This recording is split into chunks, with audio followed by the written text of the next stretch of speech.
Magandang umaga, Luzon, Visayas at Mindanao. Narito na ang nagkakaisa at pinakamalawak na pagbabalita sa pangunguna ng Presidential Communications Office. Kabilang ang PTV Presidential Broadcast Service, Philippine Information Agency, Philippine News Agency at IBC.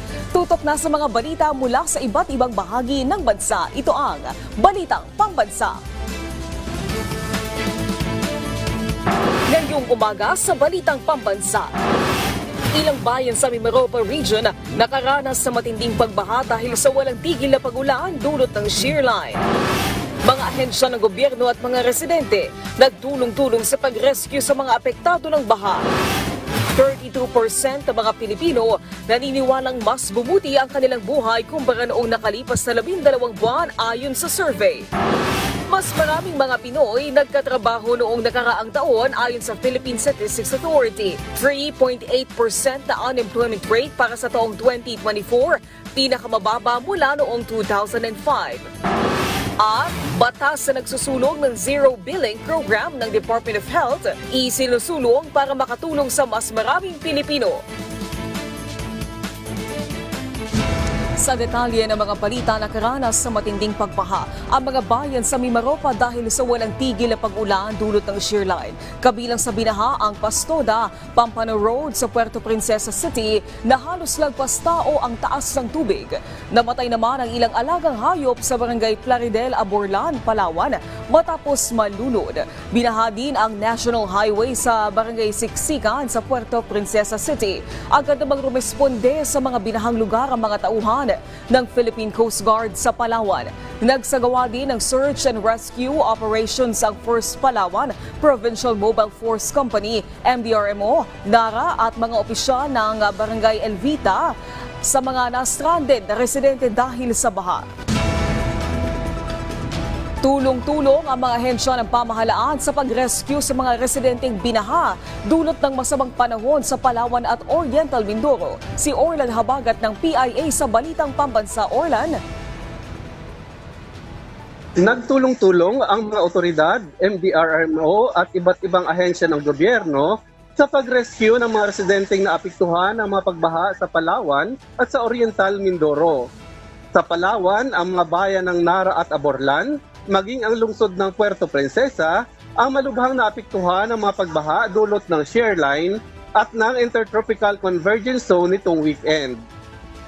Sa bayan ng Nara, sa pangunguna ng 1st Police Mobile Force Company ng Philippine National Police, katuwang ang MDRRMO ng bayan ng Nara at mga opisyalis ng Barangay Elvita ay nailikas ang mga residente na binaha. Pansamantalang dinala ang mga ito sa mga evacuation center. Kahapon sa tala ng Emergency Operation Center ng Palawan PDRRMO ay mayroong 472 pamilya na binubuo ng 1,906 individual na residente ng bayan ng Aborlan at Nara ang nailikas sa mga evacuation center. May mga naitala na ring namatay na hayop tulad ng kalabaw, manok, pato at aso dahil sa pagkalunod sa baha sa bayan ng Aborlan.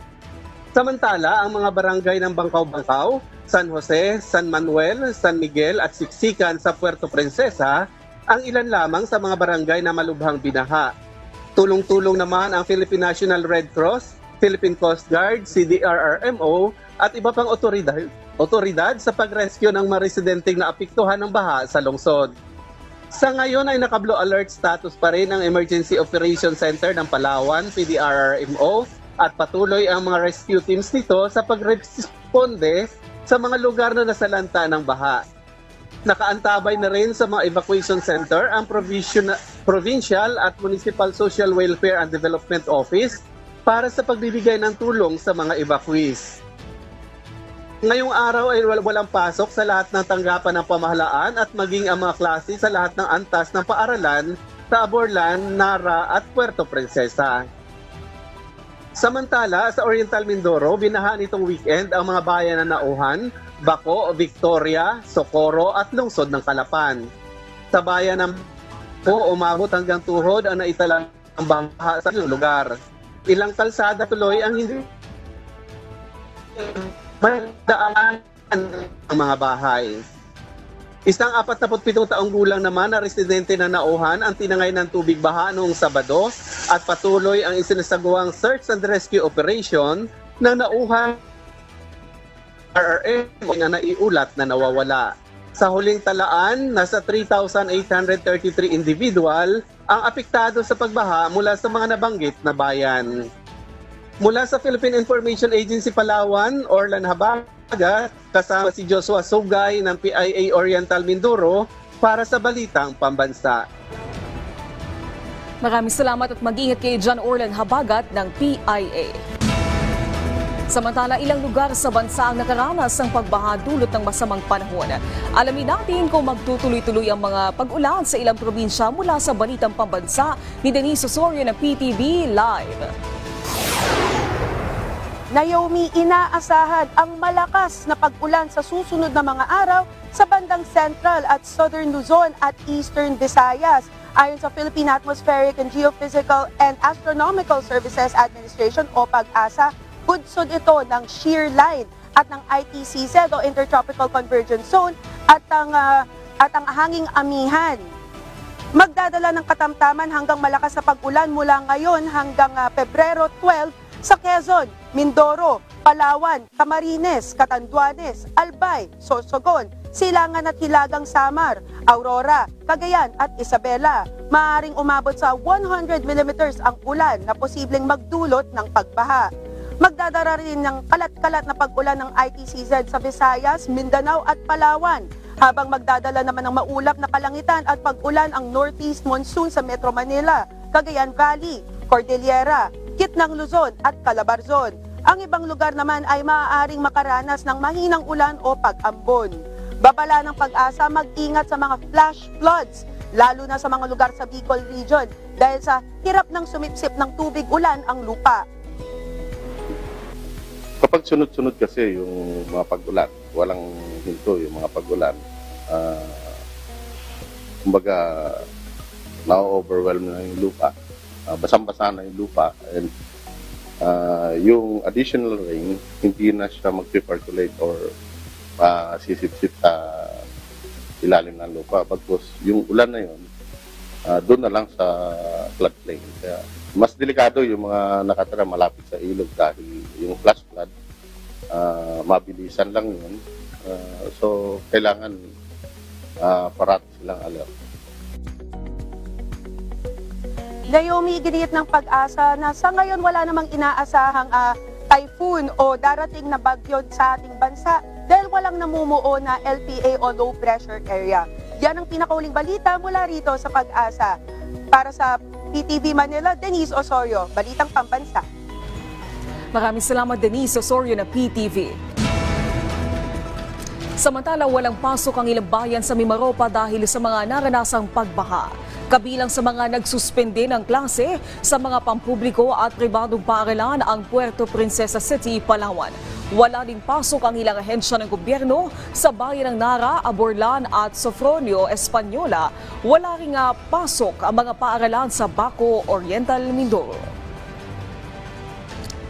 32% ng mga Pilipino ang nagsabing gumanda ang kalidad ng kanilang pamumuhay kumpara sa nakalipas na 12 buwan.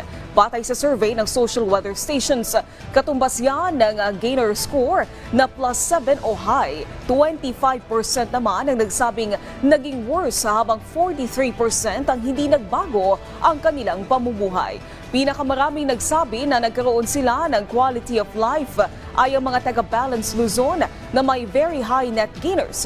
Sunod ang Metro Manila, Visayas at Mindanao.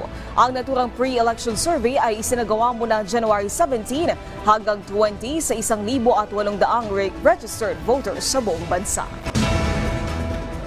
Bumaba ang unemployment rate sa bansa noong December 2024. Nasa 3.1% o katumbas ng 1.63 million ang unemployment rate ng bansa. Ito na ang pinakamababang unemployment rate na naitala ng Philippine Statistics Authority mula noong April 2005. Batay sa datos ng PSA, mas mababa ito kumpara sa 3.2% o 1.66 million na walang trabaho noong November 2024. Pumalo naman sa 50.19 million ang may trabaho na mas mababa kumpara sa 50.52 million noong December 2023. Pero mas mataas naman ito sa 49.54 million noong November 2024. Samantala, bumaba din ang underemployment rate ng bansa na nasa 10.9%. Ayon sa opisyal ng Labor Department, nakatulong sa pagbaba ng unemployment rate noong December 2024 ang patuloy na paglapit ng mga kababayan natin sa Public Employment Service Office o PESO kahit tapos na ang job fair sa kanilang mga lugar.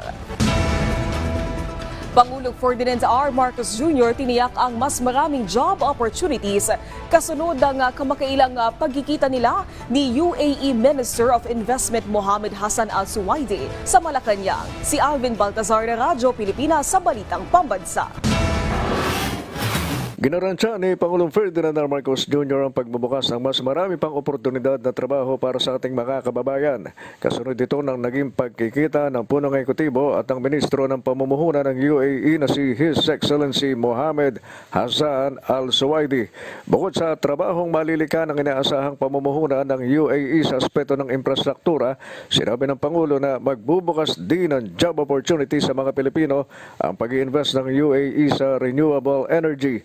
Pati na ang may kinalaman sa artificial intelligence, healthcare at edukasyon ayon sa punong ekutibo ay maaari ding maging avenue para sa mga kababayan nating kailangan ng trabaho na ikinakasang ilagak ng UAE sa bansa. Magtutulungan anya ukol dito ang Pilipinas at UAE, sabi ng Chief Executive, sa gitna ng potensyal ng Pilipinas bilang sentro ng negosyo at kalakalan sa rehiyon na ay kinikilala ng United Arab Emirates. November 2024 ay bumisita ang Chief Executive sa Abu Dhabi, UAE, kung saan ay nakapulong nito si UAE President His Highness Sheikh Mohammed bin Zayed Al Nahyan. Doon ay naligdaan ang ilang bilateral agreements kabilang na ang may kinalaman sa investment cooperation at energy transition.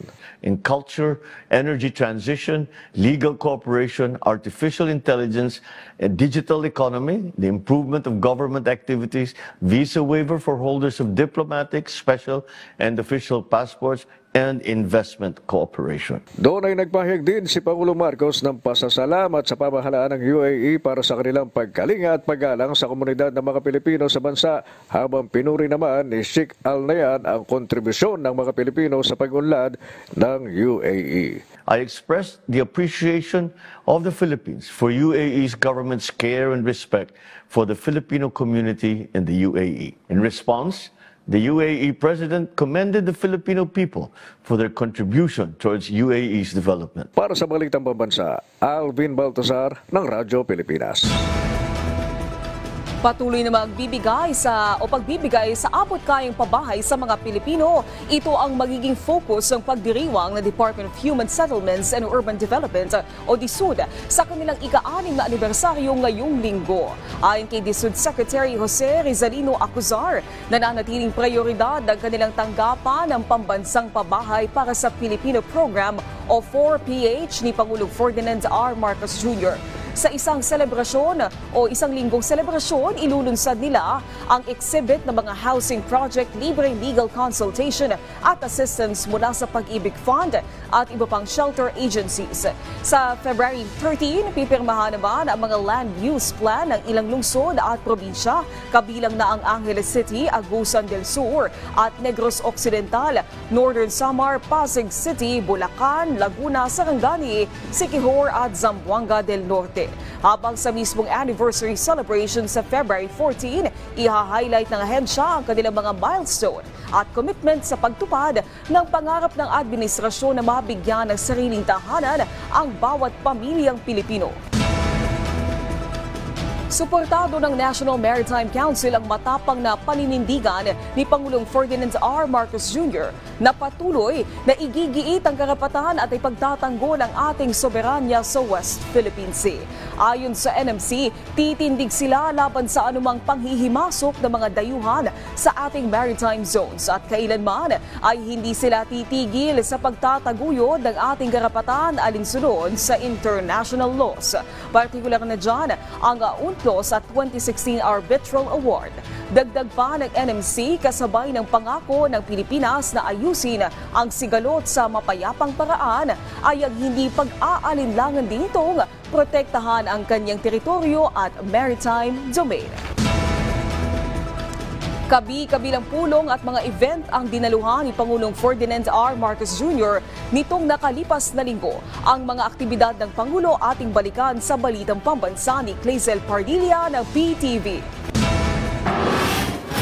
Sa pagtulak ng kaunlaran at adhikaing makapagbigay ng dekalidad na serbisyo sa mga Pilipino, hinikayat ni Pangulong Ferdinand R. Marcos Jr. ang pagbabayad ng tamang buwis sa pagsisimula ng 2025 National Tax Campaign ng Bureau of Internal Revenue nitong Martes. Sa ilalim ng administrasyon ni Pangulong Marcos, naitala ang 2.86 trillion pesos na koleksyon ng buwis noong 2024, pinakamataas sa loob ng 20 taon. Sa bawat buwis ng ating tapat na binabayaran, tayo ay hindi lamang nag-aambag sa kaban ng bayan, tayo rin ay nagtatayo ng isang maunlad na Pilipinas. We will hold those who continue to circumvent our system accountable. Nagtalaga ng bagong pinuno ng Philippine Health Insurance Corporation si Pangulong Ferdinand R. Marcos Jr. Nitong Miyerkules tanumpa kay Pangulong Marcos si Dr. Edwin Mercado bilang Presidente at Chief Executive Officer ng PhilHealth. Nangako siyang tututukan ang financial management, digitalization at pagpapalawak ng benepisyo sa PhilHealth alinsunod sa direktiba ni Pangulong Marcos. Nakipagpulong din si Pangulong Ferdinand R. Marcos Jr. sa Metro Manila Development Authority. Tinalakay ang mga hakbang para maibsan ang mga pasakit ng mga commuter. Sisimulan na ang rehabilitasyon ng EDSA sa susunod na buwan ng Marso at maglalagay ng mga underpass at overpass sa C5. Pinasalamatan ni Pangulong Ferdinand R. Marcos Jr. si outgoing Thai Ambassador to the Philippines Taltray Sorat sa kanyang kontribusyon sa pagpapatibay ng ugnayan sa pagitan ng Pilipinas at Thailand. Sa farewell call sa Malacanang, kinilala ng Pangulo ang mga kasunduang nabuo sa ilalim ng panunungkulan ng naturang opisyal, kabilang ang 54 na bilateral agreement sa sektor ng agrikultura, turismo, kalakalan at depensa. We want every budget allocation, policy decision, and program implementation to involve public participation, all in pursuit to the empowerment and to the upliftment of our people. Binigyan diin ni Pangulong Ferdinand R. Marcos Jr. sa Open Government Partnership Asia and Pacific Regional Meeting nitong Huwebes ang bukas at tapat na pamamahala. Sa pamamagitan ito ng pagbubukas ng pintuan ng gobyerno sa mga civil society group sa pagbuo ng mga polisiya, proyekto at programa ng pamahalaan. Malugod na tinanggap ni Pangulong Ferdinand R. Marcos Jr. ang planong 7 bilyong pisong pamumuhunan ng Mitsubishi Motors Corporation sa Pilipinas sa loob ng susunod na 5 taon. Inaasahang lilikha ito ng mas maraming trabaho para sa mga Pilipino. Magiging bahagi ito ng Revitalizing the Automotive Industry for Competitiveness Enhancement Program na layong palakasin ang sektor ng sasakyan sa bansa. Huwebes ng hapon, mariing itinanggi ni Pangulong Ferdinand R. Marcos Jr.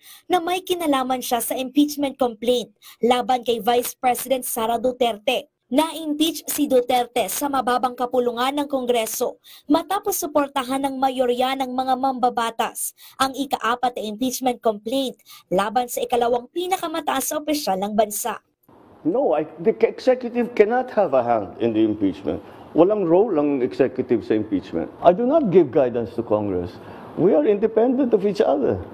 Pinangunahan ni Pangulong Ferdinand R. Marcos Jr. ang pagdiriwang ng ika-100 at 23 anibersaryo ng Bureau of Customs nitong Biyernes. Ipinagmalaki ng pamahalaan ang collection performance ng BOC na karaang taon na pumalo sa 931 billion pesos, mas malaki kumpara noong 2023. Nakipagpulong din si Pangulong Ferdinand R. Marcos Jr. kay United Arab Emirates Minister of Investment Mohammed Hassan Al Suwaidi. Kapwa tinalakay ng dalawang leader ang pagbubukas ng mas maraming oportunidad sa sektor ng infrastruktura, malinis na kuryente, artificial intelligence at edukasyon, matapos kilalanin ng UAE ang potensyal ng Pilipinas bilang sentro ng negosyo at kalakalan sa rehiyon. Mula sa PTV, Kalay Zalpardilia, Balitang Pambansa. Sa kabila ng maingay na usapin sa impeachment ni Vice President Sara Duterte, iginiit ni Senate President Cheese Escudero na inaantay pa niya sa ngayon ang magiging kumpas si Pangulong Ferdinand R. Marcos Jr. sa usapin ng special session. Ayon kay Escudero, wala pa umanong kahit anong sign ang Pangulo na magpatawag ng special session habang nakabreak ang Kongreso. Handa naman umano silang umaksyon sa oras na maglabas ng direktiba ang ehekutibo tungkol dito. Una nang binigyang diin ni Escudero na ang special session ay para lamang sa urgent legislation at hindi para sa impeachment trial.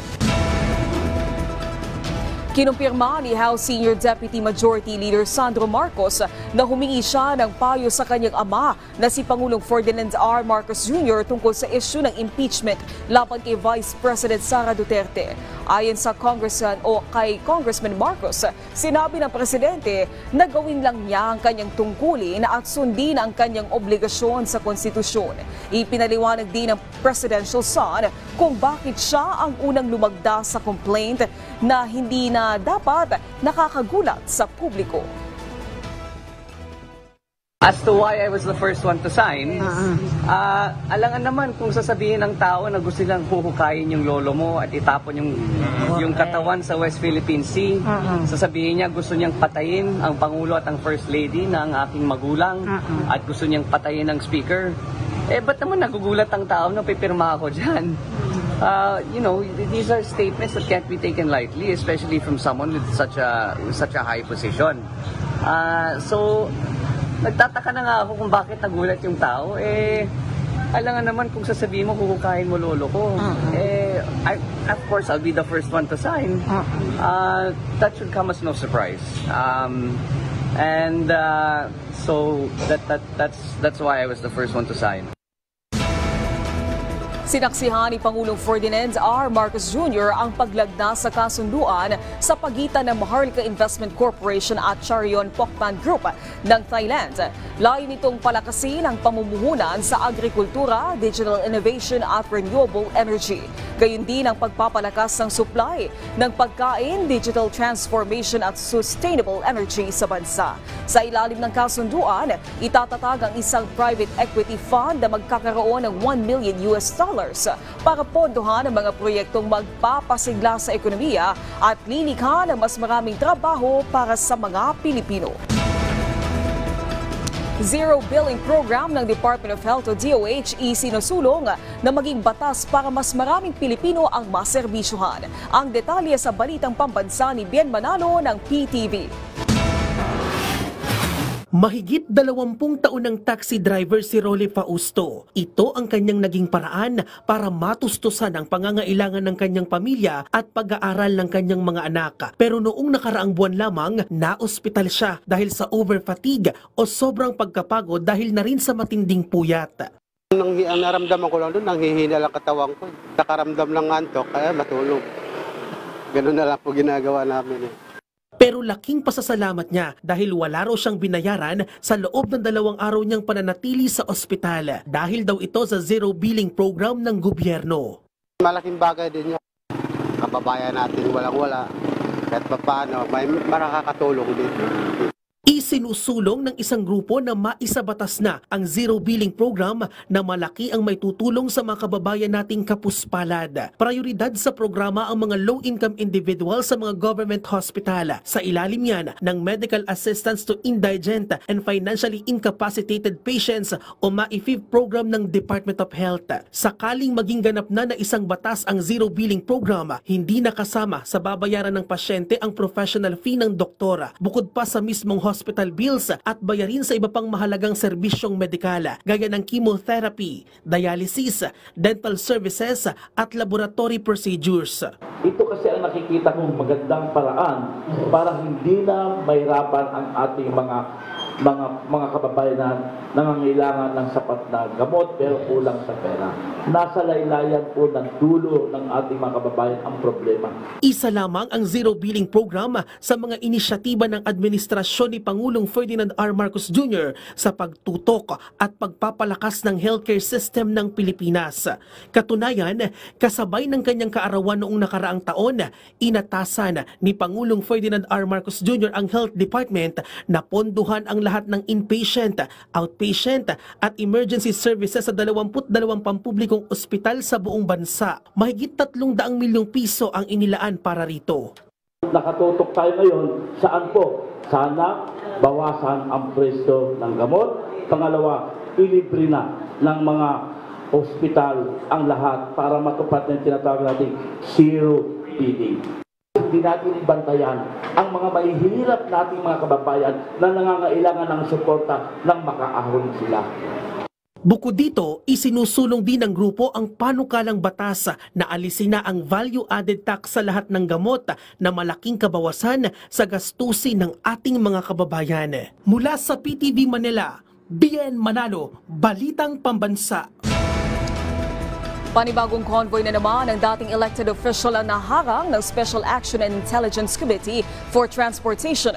Kasabay ito ng patuloy na pagbabantay at paghihigpit ng saig sa EDSA bus lane. Si Vel Custodio ng PTV sa Balitang Pambansa Live.